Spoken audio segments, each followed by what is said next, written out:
they'll just say, "Oh, you're gonna just be moving, dancing around." I'd be like, "It's so much deeper." That's my praise dance, but it is so much deeper, right? And I think it's important that you don't kind of fall into their perspective of you, because what you bring, even though they don't get it, someone else. Class to the past, present, and future you with actress Danielle Moné Truitt as she dives into the beautiful complexities of life's journey through real, transparent conversation. All the women I've been made me into who I've become. Hey y'all, it's Danielle Moné Truitt. Welcome back to another awesome episode of All the Women I've Been. I'm so excited that you guys continue to engage with us, like, sharing, subscribing, commenting. We're having a great season, so we just thank you guys for your support. Today's episode is with the lovely, talented, and inspiring KJ Rose. She's an actress. You may have seen her on The Family Business on BET or The Black Hamptons on Netflix. She's an author. She's also an artist development and performance director. And we are going to have a pretty amazing conversation about what it means to carve out your own path in the industry, no matter what industry you're in, and make the most of the gifts that God has given you. So tune in. KJ, hey boo. I'm so happy that we're doing this. Finally. Thank you so much for joining me. I'm honored. So we have known each other for quite a while. The other day, I was trying to remember how we met, and I could not remember. Do you remember? Because I don't. A Bible study. Where? At your house. At my house. Yeah. Mm-hmm. Was it on a Sunday dinner? It wasn't. You didn't feed me.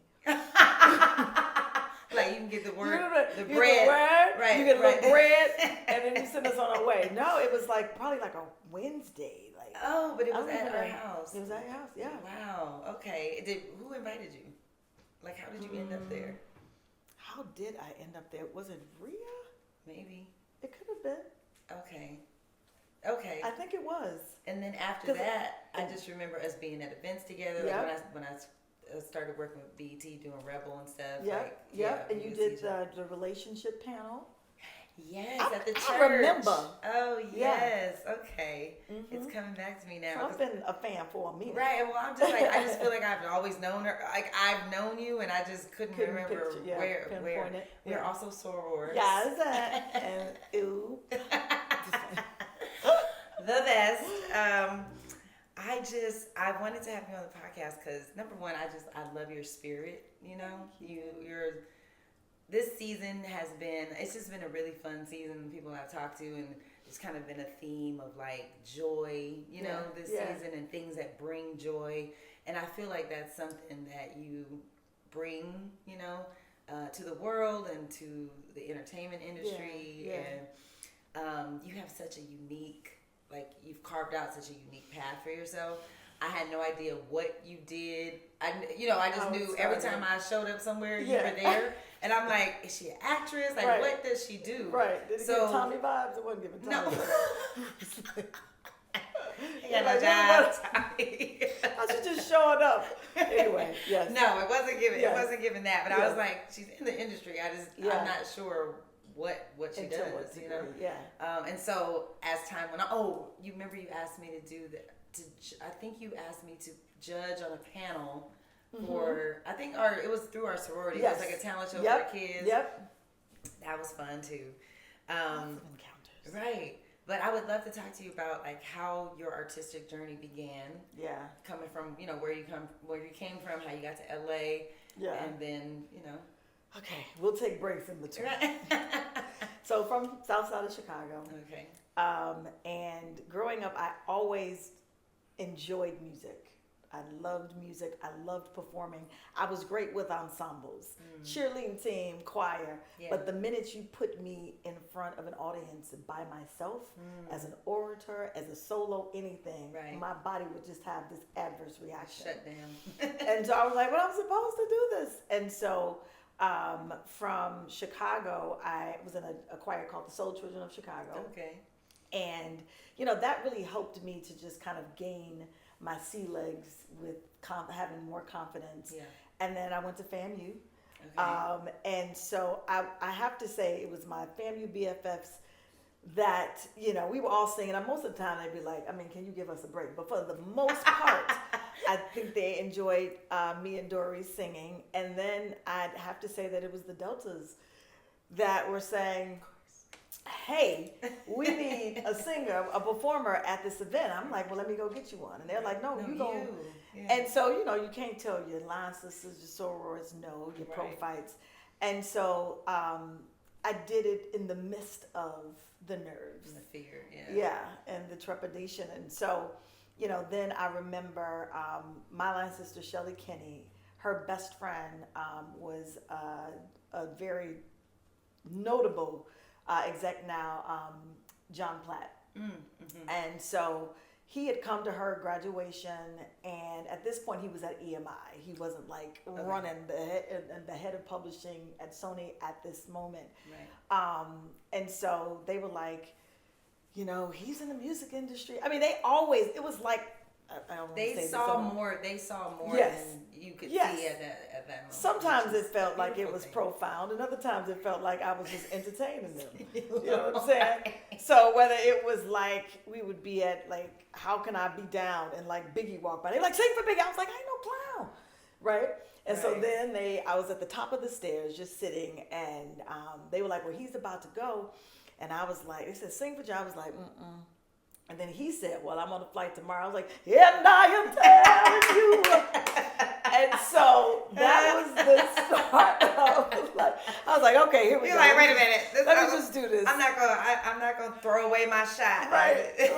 And so he put me with my first management team, Dave Nelson, rest his soul, and Erskine Isaac. And they also saw something. They helped me cultivate this gift until my own believability could actually catch up. Isn't that a beautiful thing? That God sends certain people along your path. Just, he knows what's in you. Yeah. And you really do know deep down, but there's so many things that keep us from elevating to the place that we should. But God is so gracious, and he knows so many people need what we have inside of us. He brings people along just to give you that extra push or challenge you. Yep. Or pull it. Sometimes they gotta pull it out of you, Absolutely. But look at you now. Anyway, continue. I mean, it was just at that point I didn't know that I was being, I was in a process of becoming a vessel, right? Because it's bigger than me, and I just needed to get in flight. And so, there were people like Carl Thomas who would take me to the studio and then push me out on every like open mic that I could do in New York, and Kelly Price. My brother was probably my greatest hype man. I love it. You got this, Key. You can do it. And so I always felt, that love for him and the love he felt for me in my career. And he's an artist as well. And so we were in a group together. Okay. Yeah. So y'all had a singing group. He was a rapper, okay. and I was a singer, and I don't think we have ever resolved the fact that I left the group, but that's that's in the book. That's still sorry, Lamont. Sorry. I was just like, I'm just not seeing the future here, and you know what? I left a group too. I used to I was in a singing group, and it was just we were young girls, and insecurities and things like that. When I was young, I was very confident in myself. And I just wanted to be around people that were also confident in themselves. There's nothing worse than you being confident and then your teammate or your group member is super, super insecure and is worried about your skin complexions and whether you look better or sound. I'm like, listen, I can't be in this group. I want to be your friend. Right. I would rather be your friend. So I'm going to quit this group. Yeah, because otherwise the group would have needed therapy. Very early. Exactly. I was like, I can't do it. Let's be friends and not be in a group together. Well, yes, always love. And so, I started working on an album, and it probably took me about 10 years to believe that I was good enough to submit my record, to the A&Rs. And back during that time, the gatekeepers were the A&Rs. We didn't have the platforms now that you be like, I don't care what you say. I'm put whatever I want. Yes. Right.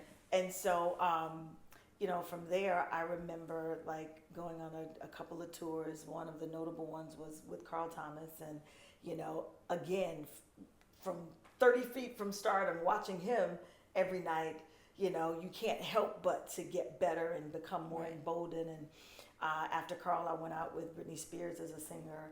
And so that was great. This was around I'm Not a Girl, Not Yet a Woman. Okay. So this was the Dream Within a Dream tour.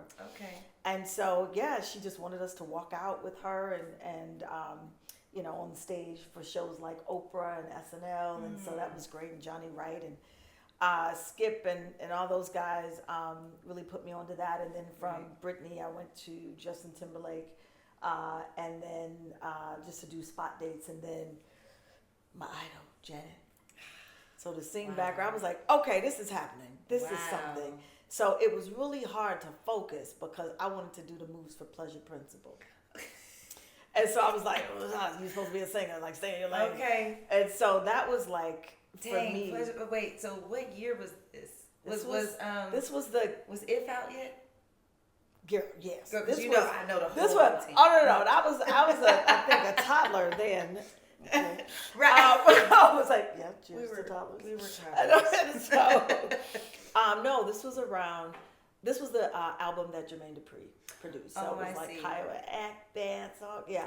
So this was that album. And so it was like, I was like, I made it. I don't really have to do another thing. We have already won. Right. And so, I got to a point where I said, because those things the tours are unpredictable. Yeah. And if you're not careful, then your career becomes predicated on what other people work. And that ain't never worked for me.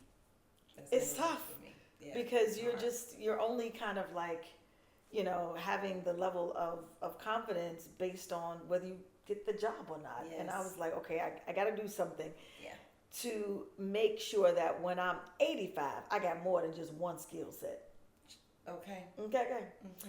And so I remember, my sister Cynthia Johnson, who got me truly into knowing that I had a place in the music industry because she was head of promotions at Sony at Columbia Records. I did an internship with her, and then went on. And then after that, like she heard some of my music, but she was working at J Records at the time. Okay.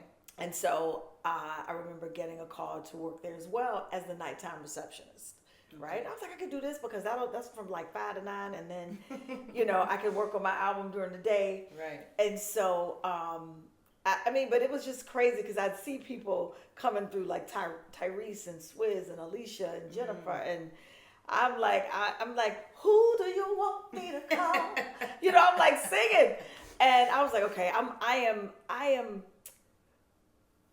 I don't want to say perpendicular, but I am adjacent to this celebrity, and I was like, okay, I'm supposed to do something. And so after a while, they asked me if I would work directly for Clive. Okay. And initially, I was like, I think I'm good. No, thank you. I like my life. Right. I don't want to be here all night. Right. And the more I thought about it, and then with some, coaxing from CJ, I came to the realization that no matter what area of business I ventured, you wanted it to be in music. Right. And these gems would be so invaluable. Yeah.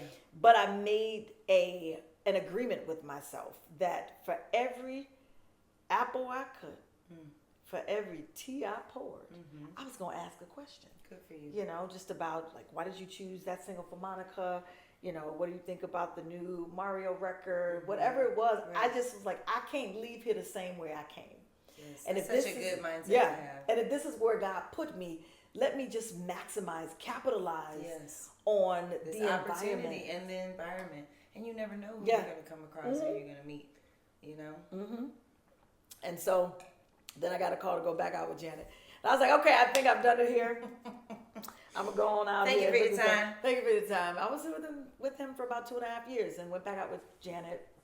And then once that was over, I was like, okay, like I got to do something to secure, my next thing, whatever that is, because I am afraid of staying in places longer than God intended.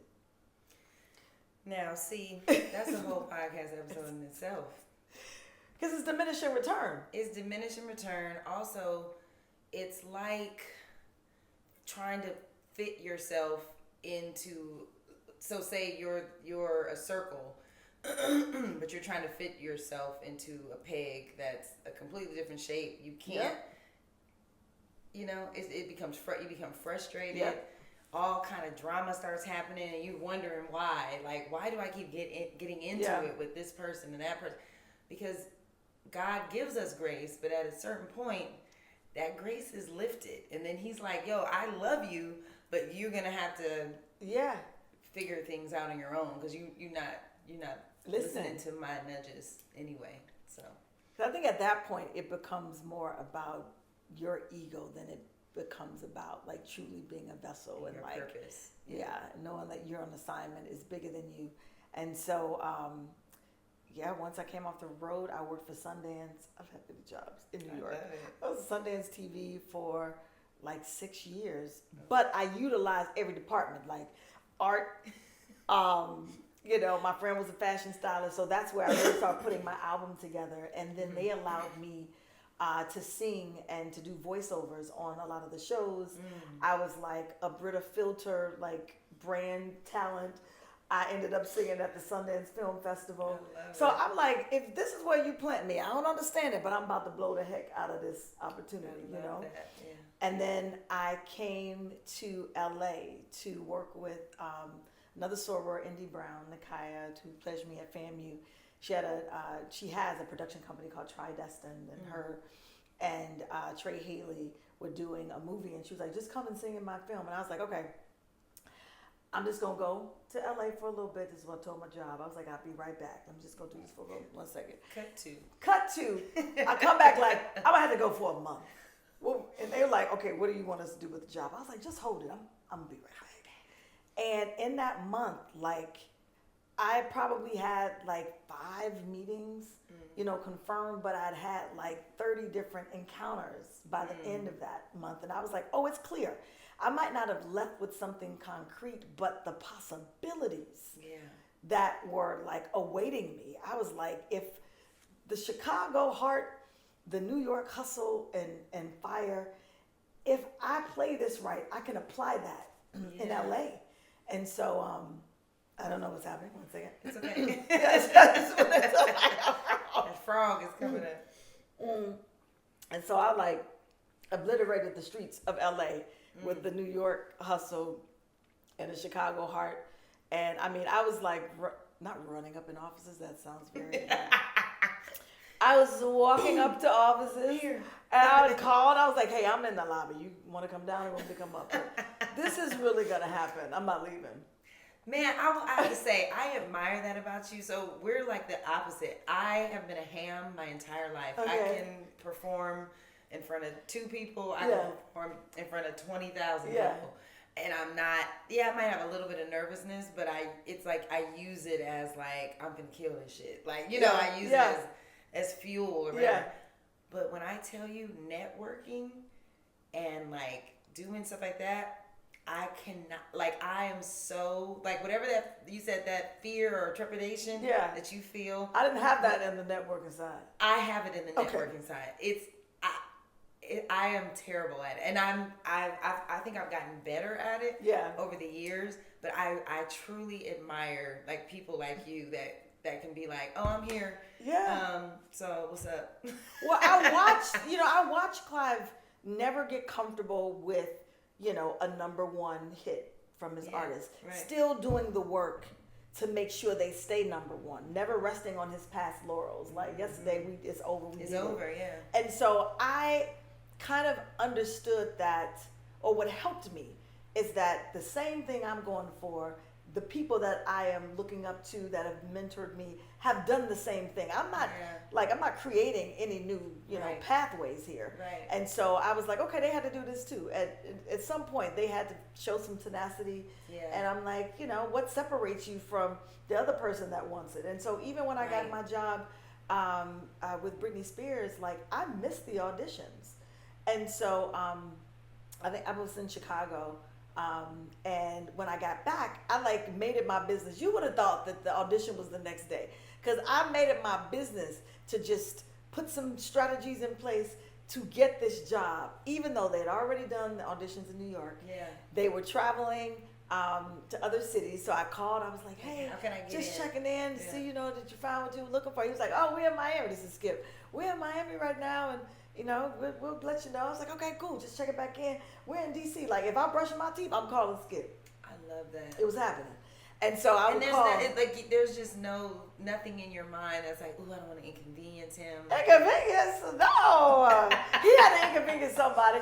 No, I thought, this is helping me. I'm getting better at it, but it's hard. It's persistence, because if 50 million people want the job, right, what you doing differently? Exactly. Now, I know somebody probably was singing me under the table, but I believe that, at the end of the day, you got to have something else that opens the door. Right. The talent sustains it. Right. But what else you got? And I was The funny thing is, I always say, like, you can't rely on your specialness. Like, all of us are given gifts and something that just comes innately to you.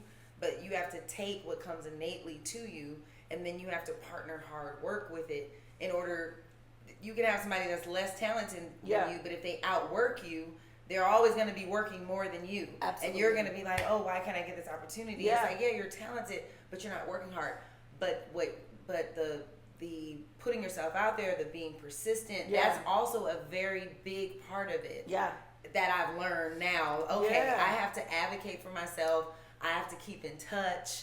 I have to, and not feel like I'm bugging people. I just have to be very clear about what it is I want, and not be afraid to ask for it. And I think a lot of people need the courage to do that. It's not a lot of people in the world that just have that innately. So it's inspiring. And I think you just have to shift just reframe the word bugging people. Right. I'm like, whatever this is that we're doing, they had to do it, and they are doing it somewhere. Right.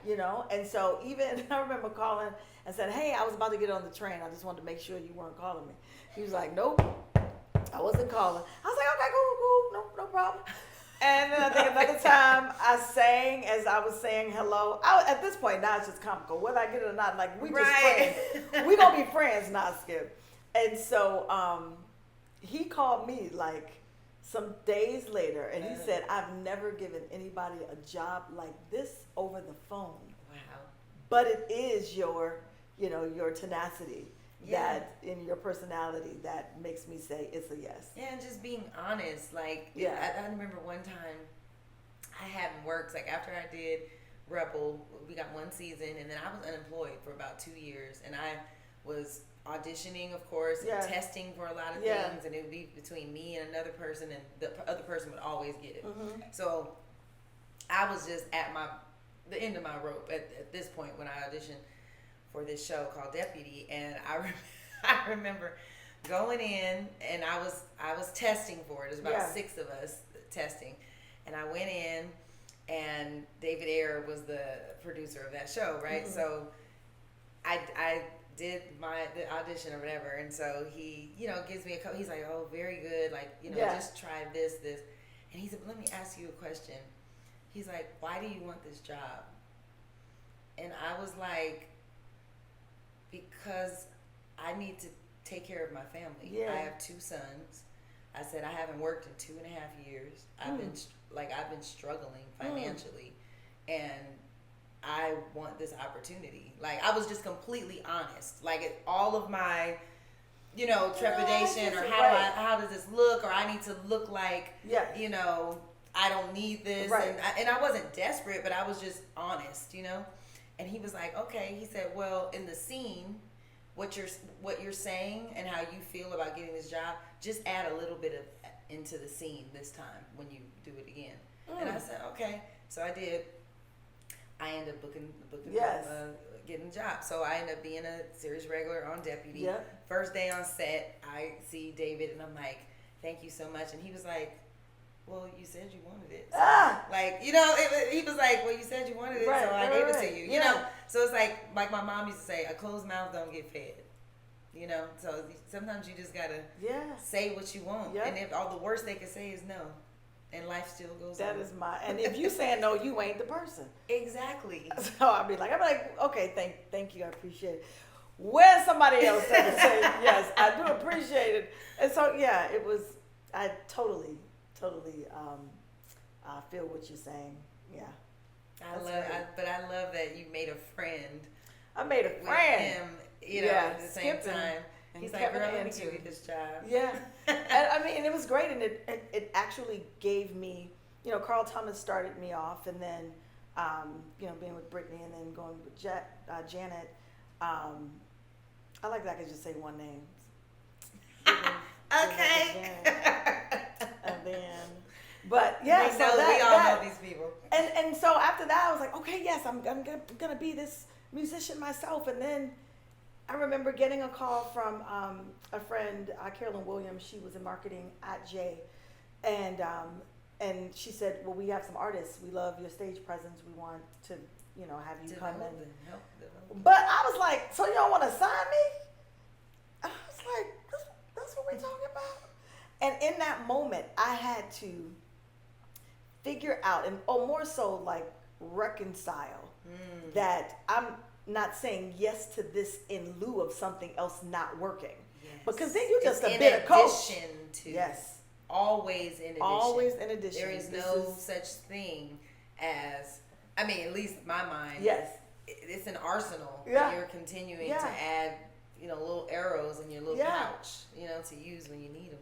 And we're built for more than just one thing. Yes. And so if I had taken that begrudgingly as opposed to truly embracing it, I think I would have, my coaching style would have been it just wouldn't have served anybody. And I feel like the industry makes you feel like you can only do one thing. Yes. It's been so difficult when you're a multi-hyphenate. You have a lot of different talents. Yep. People want to box you into, well, what are you? Yeah. What do you do? Or even feeling like, oh, I'm going to confuse people if I start doing too many different things at one time, And it's like, I don't think there's anything wrong with honing in on something for a certain amount of time. Yes. I think for me, when I grew up, I was a singer, dancer, that's what I did. That's what I was known as. Yeah. I didn't start acting until I was in college. But I really fell in love with it and became very passionate about it. And I didn't want to pursue a career in music. It wasn't the industry for me, Yeah.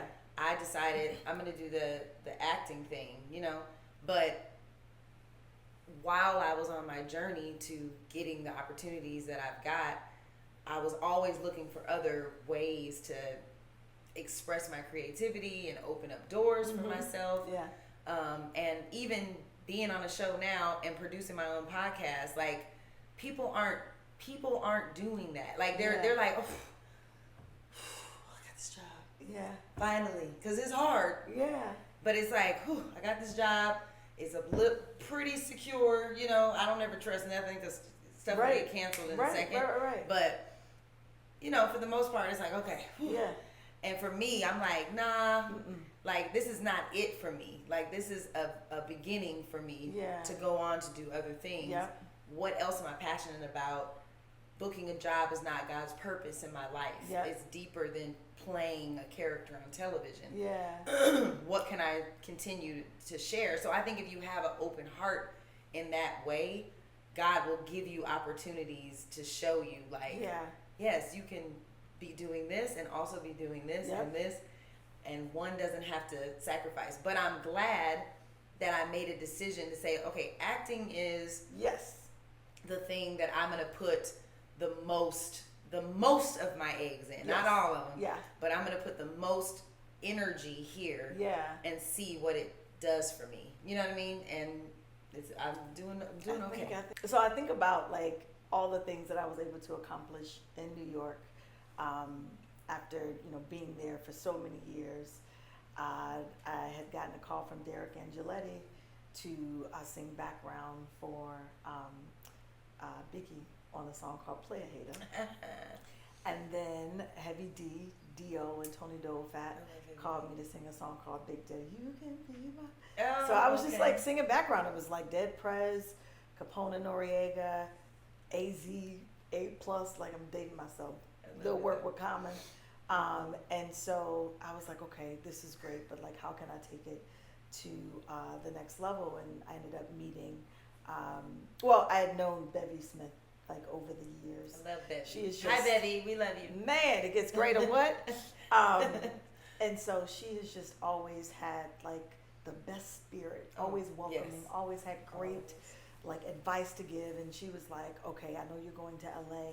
You need to meet with Devon Franklin, who worked at Sony, you know, also pastor as well as film director. Yeah. And so when I sat with him, I was like, yeah, you know, I'm a singer, I'm an artist, I can da-da-da-da, I've done some fashion stuff. And he said, that's great, but how would people know when to call you? Right. What would they know to call you for? Right. And so when we talk about like, you know, finding one thing that you kind of forge ahead in Yes. until you can branch out. Yes. Like, you know, I said, okay, I'm a performance director as well as an artist, but I knew that the road least traveled here in LA would be performance director, you know. And so now, was there anybody that like came to you, like sparked that thought to be a performance director? It was just because the lady asked you, like, hey, can you work with a couple of these artists? Okay, yes. And then Frank Gatson, like, he was instrumental. Like, every time he saw me, he said, you have a level of presence, and you should continue to like cultivate that. So I was singing with Carl, and I think at this point he was like managing Tyrese, so we would always be on shows together. Yeah. And so then Ben Vereen, so random fun fact, I was performing at an event here in California. This is before I even moved, and he was just observing the rehearsal and sent his daughter over to tell me that I had great stage presence. And so I feel like all of these people were like sending messages. You know, I even posted a video with Carl Thomas, who would say, if Kiana, that's my name, if Kiana was a rapper. I never knew your real name. Yes, Kiana Rose. Kiana Rose Henson. Henson. The J we could talk about later. Okay. Jay's joy now. And so, you know, Carl was like, if Kiana was a rapper, she would be my hype captain. Yeah. You know, and girl, so you be hype. But this is before I knew that was my lot. Like, I just didn't know that that's what I was supposed to be doing. And so, you know, once I started just really kind of planting seeds, and I felt like I was always inserting myself and then just like, you know, sharing information about what I do and then like inserting myself in an opportunity. Yeah. And so, but people sometimes can only see you through one lens. Of course. And it's not their fault. Right. You've just been really great at the one right. lens. Yes. And that's the fear. It's like, oh, I don't want to get boxed in, you know, this certain role, or people see me a certain way. I have such a hard time even with getting interviews and stuff because they literally think I'm like my character on Order. And I'm like, no, I'm an actor. Like, I'm literally just acting. That's not my personality. So do you post other things that show your personality? Yes, so I have. Range? Yes, I have been, and that's also a part of the reason why I'm doing this podcast too. Like, there's so many reasons, and I'm doing it, but I want people to know me. You know what I mean? As Danielle, and not Sergeant Bell. You know what I mean? But yeah, I've been making a point to do things that show my actual personality. Yeah. So it just became my mission at that point to just help change the conversation and the narrative and how they saw me. And so, you know, at one point, so I like softly stalked Frank because he and Kelly Rowland were doing a show called Chasing Destiny. Then I softly stalked Stephen Hill. Softly stalked. Because I just be like, hey, just checking in. Just need y'all to know that this is what I'm doing. Like, oh, we got a vocal coach. Good. I'm not a vocal coach. I'm always trying to make the delineation for people as well, right? Yeah. So I'm like, just so you understand, vocal coaches deal with the instrument. Right. Choreographers give you the 8 count. Yes. Perform, and that's just on a base, right. base level. Performance directors deal with the behavior. Yes. And then we make the 8 count. Right. Right? Yeah. And so, they're like, okay. And so it was like I kept planting seeds. And the funny thing is that when I got the call to go and meet Kelly, to be just advise or consult on the show, I didn't even know what I was going to do. But I had just left Common's house.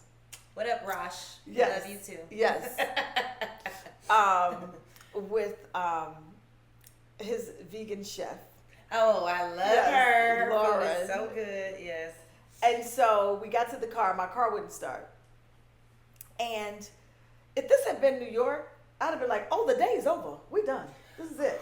Right? But the sun was shining, and Lauren was like, well, let's just take a cab. I think she had to go take some food to Cedric, the entertainer. I had a date waiting for me at the bottom of the hill. And I was like, well, let's just continue on. Let's just Uber to our respective things. Right. And so I get to the date, and then I only got 2% on my phone. It's like no car, no phone, but I'm going to live. We're going to have a good day. Make it through this date, too. So, right. Mm-hmm. And so then the phone rang, and it said unknown, and I didn't answer it. Then I got a text, and it was from Frank. And he said, call me ASAP. And so I told the guy, I said, hey, I need you to look at this number, take a picture of it real quick. Let me take your phone. Then I need to call my mama, call AAA so I can get back to my car. And da-da-da. So I called him. He said, Frank said, can you be here in an hour? And I was like, yep. I said, hey, if we're going to see each other again, I'm going to need you to take me back to my car. We got to call AAA. I got to get the number. I got to, because Common didn't have no jumper cables, right? That's okay. That's okay, Chicago. So then I go meet her, and the first, I guess this was our first encounter, and I just share with her what I do, and then, her and Frank, walk me to the studio where all the girls are, and I'm thinking I'm just gonna observe. I'm not mic'd. Right. And Frank says, or maybe Kelly says, KJ, take it away, and I was like, inside I'm like, take what away? We did not have this conversation, and I just went right into coaching mode. Yeah. And afterwards, Kelly was like, I could use this for myself. And then Frank said, oh, you do know what you're talking about. And I was like, okay, to finally get knighted by Frank. I was like, okay, we're on to something. And then they said, can you come back the next day? So I come back. I'm thinking it'll be the same thing. Yeah. I walk in the door, and they said, are we Mike and KJ? And I'm like, well, who is Mike? Because I don't have on no makeup for TV today. Right. And so they were micing me. I ran to the bathroom, did what I needed to do, came back, and then I was on the show. And I realized in that moment, I can make sense in so many other ways, so many different ways in LA. And then from there, I was on another show called Revenge Body, Khloe Kardashian show on E. Yeah. And I was like, So it just really helped to expand the vision that I had for myself. And I was like, while I am choosing this one path, I am seeing these other tenets that I could actually be effective. It opens up. So I always compare it to the way a tree grows. So you plant the seed, the roots grow first. Yep. Everything grows down, and then it grows up. Yeah. You know what I mean? Yeah. And then once it grows up, then the branches start to take off. And I really think that's the process of life in general. But when it comes to creativity, your career, like you have to, those roots, that the thing that grounds you is probably like whatever your main thing was that you put all your heart and soul into, that's rooting you into knowing I belong here. I have a purpose, I have a voice, it should be shared, and then once the world gets to see what you have to offer, there's so many other aspects that come forth that you may have never even known you were interested. I didn't know I was had producing and things like that were inside of me until I started to pursue acting. So that's so awesome. So what advice would you give people who do have a lot of different talents and things like that, and they feel like they're a jack of all trades but a master of none? Like what advice would you give them? I don't know if I am the best, to give that, but just as, in my own illustration of just how I've lived, I've always gone for what makes me most proud of myself. Yeah. And and real with myself. So I said, you sing, but are you super dope? I'm like, I'm cool. And, you may do something else, but are you super dope? Like, I just had to have a real conversation with myself. Be self-aware. Yeah. And so in the performance director, coaching business, I believed I was super dope. Number one, because as an artist, I can speak your language. Long before we get to see the talent, we've got to resolve your internal narrative, right? That's the external expression. Yes, limiting beliefs, all those things. Yeah. And so I think because of my my empathy and my energy, it allowed me to be, God allowed me to be gifted in that way. And I realized that it was bigger than me, and I was a vessel, and I was hungry for it. And I left better, out of that room, having worked with an artist that I see in real time transform their own belief of themselves, right? Their own perspective of themselves.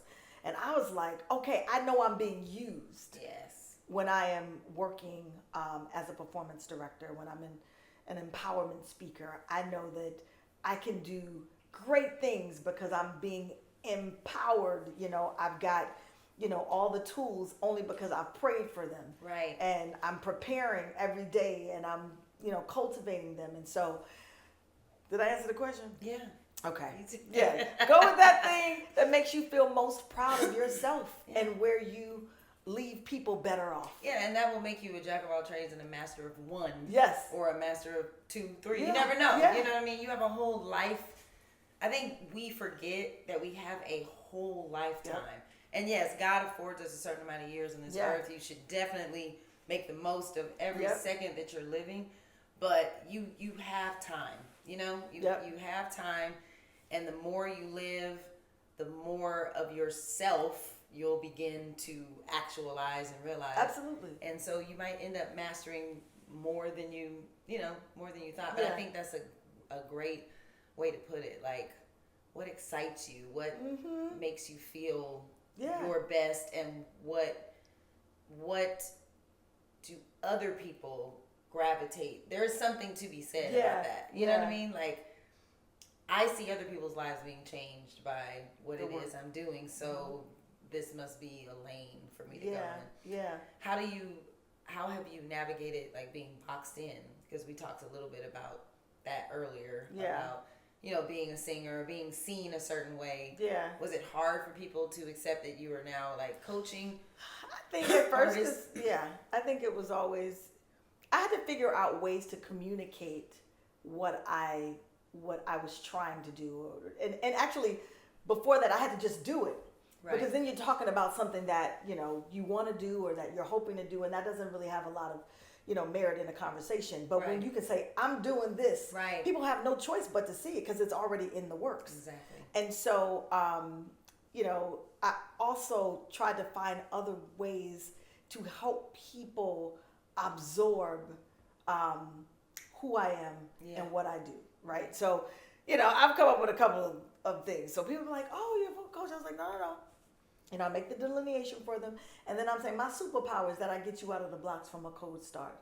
I always run the first leg, and then I pass the baton to who's next. Or I'm a solid rocket booster.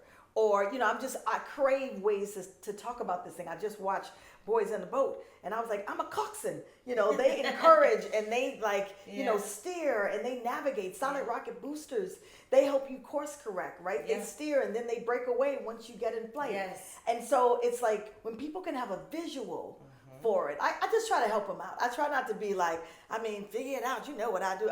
That's ego. Yeah, it is. And I'm like, I remember somebody called, and I think I had just worked with Nas. We're talking about that being, I could have probably retired then, but Lil Nas, working with him, because we started at the inception of his career, right? And so that surely stretched me, in a lot of ways, and where one may think an entire rehearsal was spent in the studio, sometimes it's spent on the street curb. You know what I mean? Because it is the conversation before the actual performance. Right. I think that, sometimes it can be offensive because people don't see the breadth of your work. Yes. And so they'll just say, oh, you're going to just be moving, dancing around. I'll be like, it's so much deeper. That's my praise dance, but it is so much deeper. Right. And I think it's important that you don't kind of fall into their perspective of you, because what you bring, even though they don't get it, someone else may need it, right? Yes. And so I was able to work with Nas for his headlining tour in New York last year, and so before we even started, he was like, "Yo, sis, I just want you to listen to the songs," and I was like, "Okay." And he probably sang like 80 songs. Dang. And at the end, you know, he was like, you know, you got some notes for me. And if I had a scroll, I would have just flicked it down. I was like, do I? And so I am, that excitement and that energy, and where people may be like, you're doing too much, you know, or whatever it is, it worked in that moment, right? Because I was completely myself. I said, so can I just do what I do? He's like, you got. I said, yo, you're the only messenger we got. You know what I'm saying? We can't sing these songs like we've been doing them for years. We got to sing it like we got new ambassadors, you know, in the building. Your energy can't just be for the first 2 rows. We shooting to the back of the building, you know. And when we walk in, right? And when we're walking, it's not just for transportation. We're pushing the narrative forward. So it's always, I think, you know, that empathy and that energy makes me who I am. And it's impossible for me to be boxed in. And I can't give credence to someone who's not privy to my entire purpose, creative dashboard and depth too. Yes. Yeah. And so I think, you know, initially it would just kind of be like sting, and it'd be like, oh, you know, you be dancing, I'd be like, I like you to be dance, dancing around, but you know, it's with the purpose. Yeah. And so I just try to shift their narrative so that they don't leave me worse off. Right. You know, having heard those comments. Right. What's the hardest lesson you've learned? The hardest lesson I've learned, I think, has been staying in places longer than God intended. Because we talked about the diminishing returns of that. And understanding how to recover quicker. From disappointment? Yeah. Because if you don't, then you end up missing all of the blessings that await you in the next moment. And you done messed up because you lamented long, way too long. So that was like the hardest lesson, where I'm like, oh, I fumbled that. So I hate losing twice. I said, was that 2 fumbles? You know what I'm saying? I could have had one good one, and then I could have, you know, won the rest of the way. You have to move forward. Yeah. It's okay to feel your feelings. Just feel them while you're moving forward. Yes. Yeah. And I would say, in addition to that, it's, you know, making sure that I collect my own wins and that I'm my own announcer. Like, make my announcements, because nobody gonna do it like you. Nobody's gonna make your announcements. I learned that a long time ago. Right. And then, you know, and sometimes like you're watching socials and you're just like, well, I don't want it to seem like, I'm like, it's seeming like, whatever it is, that's how you take it. But, you know, somebody, and not to presume that everybody already knows, you know, there could be a whole lot more people that have been drawn to you that could use, you know, what you didn't want to say. And also seeing your wins as actual wins. Yes. Like sometimes you feel like, oh, because I'm not doing this yet or blah, blah, it's not worthy of being put out there. Or because I'm not doing things that other people are doing the way they're doing it, it's not worthy of being put out there. But I know for my journey specifically, I just have my own lane. I have my own lane. I do my own thing the way I do it. You know, do I want to, because I'm always never settled anywhere. Like right now, never in LA long enough to do anything, you know, participate in certain things. Right. I'm in New York, I'm just working. So I'm trying to focus on now being intentional about putting myself like in certain environments where I can meet, you know, more people, make more connections, you know, and participate in certain things, because that part of my career is just not, you know, it's just not popping. So that's my focus right now. But, you know, for me, it's like, I think it was something happened on social media, or no, something happened. It was like, maybe Black Women in Hollywood, something. I was in New York at the time, and I wasn't invited, you know. But on the same day, come on, keep going. On the same day that everybody was at Black Women in Hollywood, I was singing the national anthem at the Knicks game in front of 20,000 people. That's my journey. Yep. You know what I'm saying? Like, just because I will always, this is me being so super transparent, but I always feel like every single Black woman in Hollywood gets invited to those things except me. Like that's how I feel, you know? So I have to keep myself from getting in my feelings about it. And everybody looks beautiful. I'm like, oh my God, look Yes. at the dress. I'm happy. But then at the same time, I'm like, damn. Put me in a game, coach. Like, But- I'm literally the Ooh. lead on a major just- television show. Like, why am I not invited to these things? It hurts my feelings. But at the same time, when my feelings get hurt, God gently reminds me, I have a specific path for you. The more you hone into your path and Yep. accept your path, Yeah. the better off you will be. Also, when we talked about being self-aware, if there's anything you need to do to put yourself out there in a way Yes. so that people know you want to be included, be the publicist. just do that. Yeah. Right. And that's hard too. I've had publicists. Yeah. I've had a few. Yeah. I've had a couple publicists. So it's like, Lord, guide me to the right people to be on my team. Amen. Who are going to get me, who are going to be able to get me in the doors that I need to, you know what I mean? Yeah. That I need to, but it's very spiritual in nature, but it's also a formula. And you got to work it the way the way you need to. I just told someone yesterday, I said, LA is the place where you can find yourself on either side of being included or excluded. Yes. And so it will keep you balanced so that when you're included, you treat it Well, appropriately. you could be included one year and excluded the next year. Absolutely. It's not, Now, just there because have you been- get included there- once don't mean you're going to be included every time, you know? There have been events, of that type of nature that I've tried to infiltrate. I just showed up and I gave them like 3 different names. My own monikers, of course. And they were like, we don't have you. But I thought they would just get exhausted from my... And be like, just come home. Yeah. Right. She was not Child, relenting. they don't and I play. was like, huh? They'd be I like, think- you are not on the list. Right. And I had just moved from New York. And Like, so... did you put this up? I know. Just let me. I was like, what about Kiki Rose? What about Kiana? So I remember leaving and just being so upset because at this particular event, Oprah was speaking. I'm like, we're supposed to have a conversation. Anyway, I didn't get in.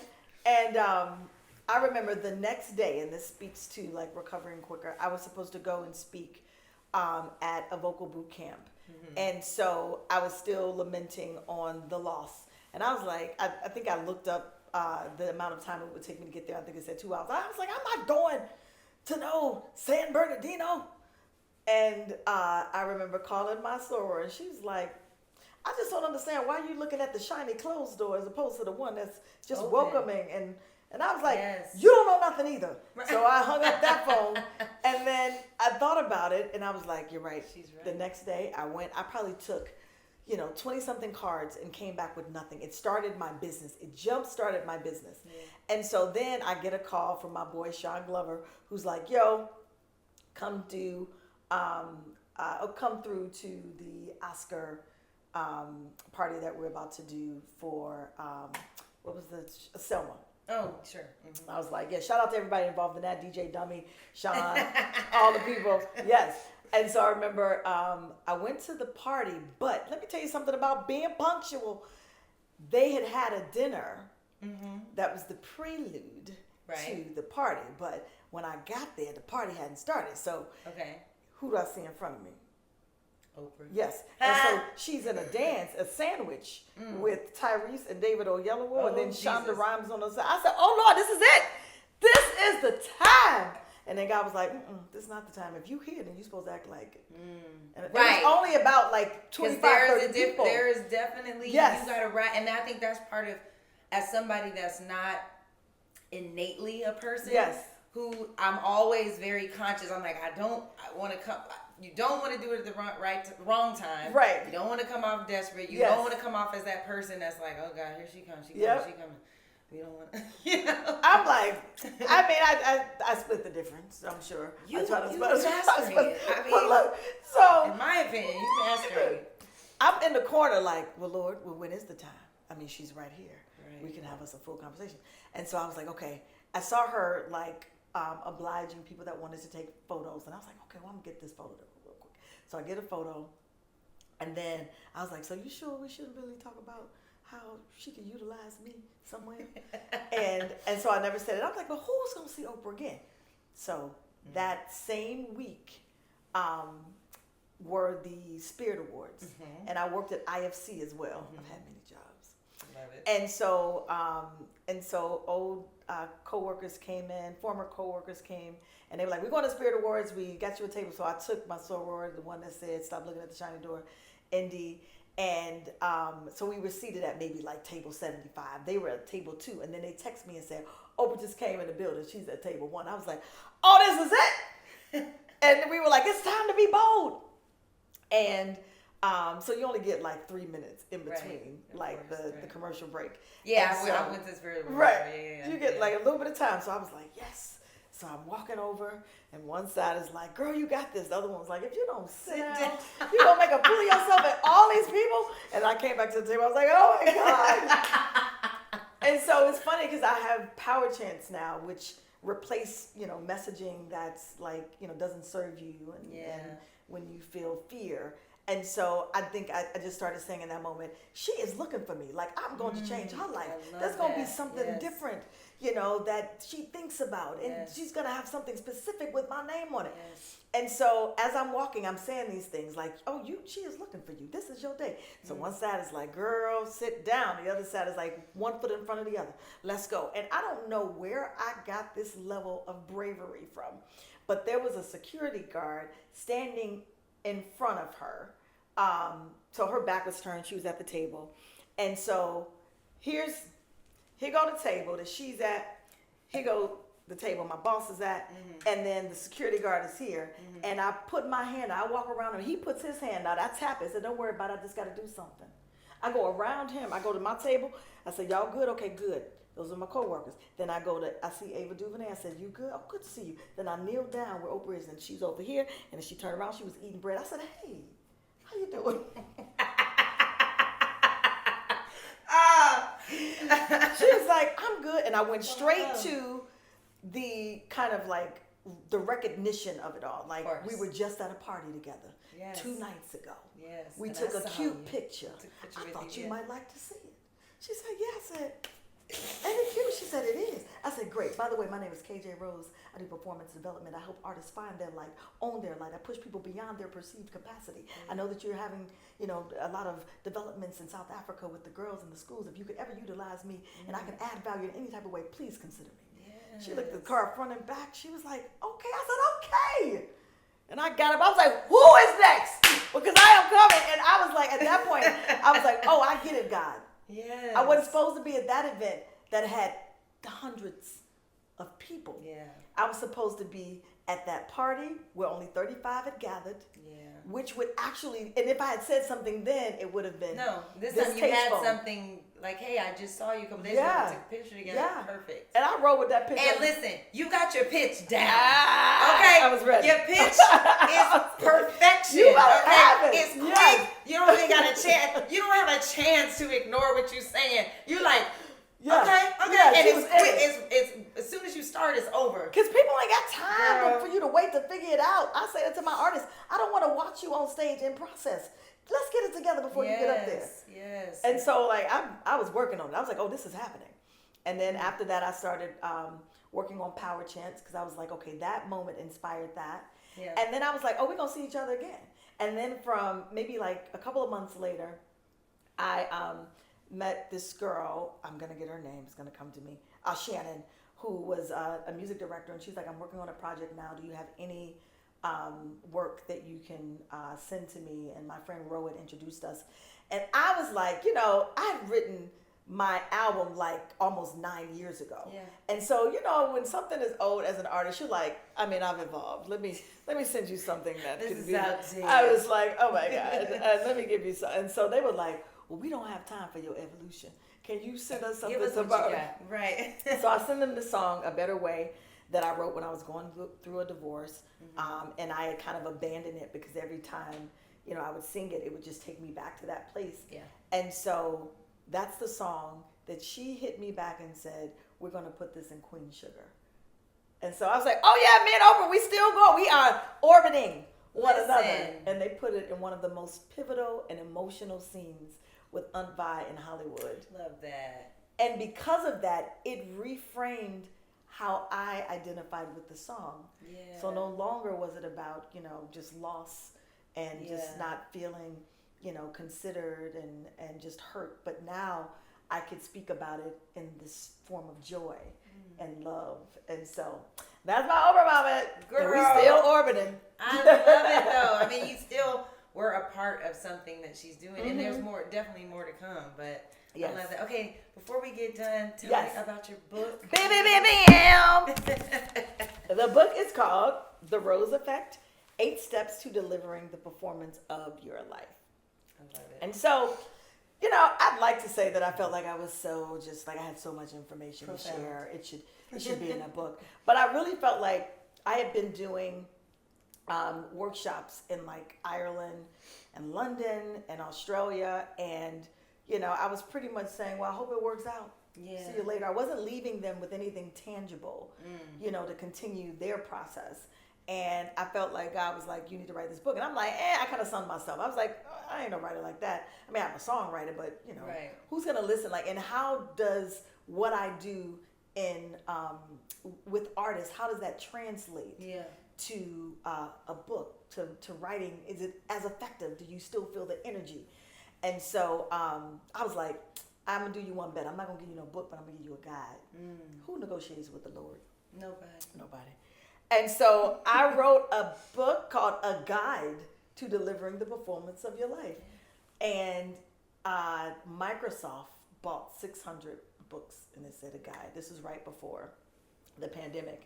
And then I didn't end up going to do the workshop there. Okay. And so during that time, like some friends were like, okay, can you at least say however many steps?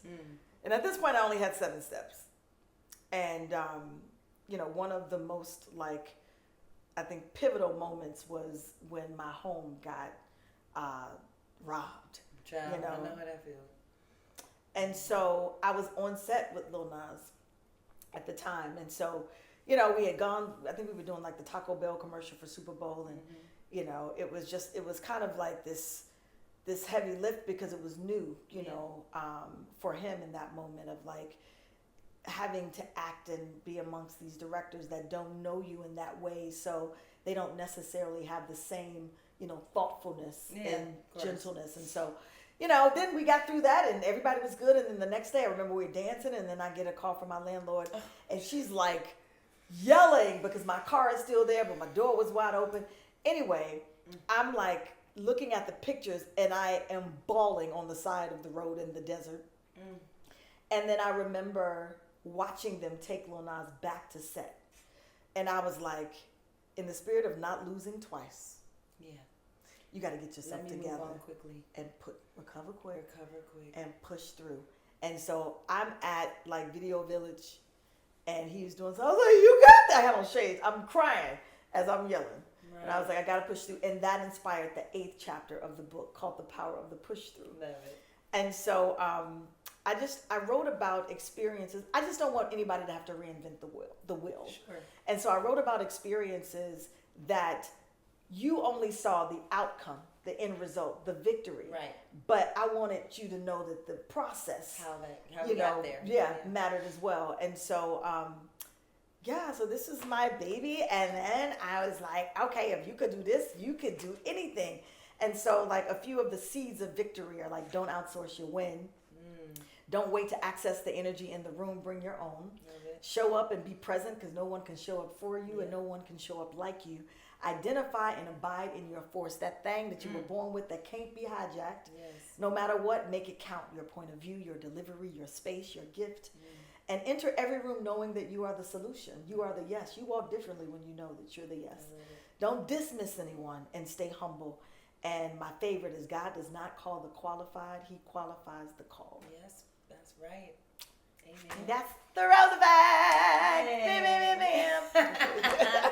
KJ, this has been a joy. I'm so happy to get to sit down and talk to you. Although we've like been in the same spaces and keyed and whatever, I've never had a chance to actually sit down and talk to you about your story and just your life. And so I feel so inspired. And thank you for sharing with this community. And you're just continuing to be who you are, which is someone that gives light to others. And helps him shine a little brighter. So thank you. Thank you for having me. This is great. Part 2. When's part 2? When we doing it again?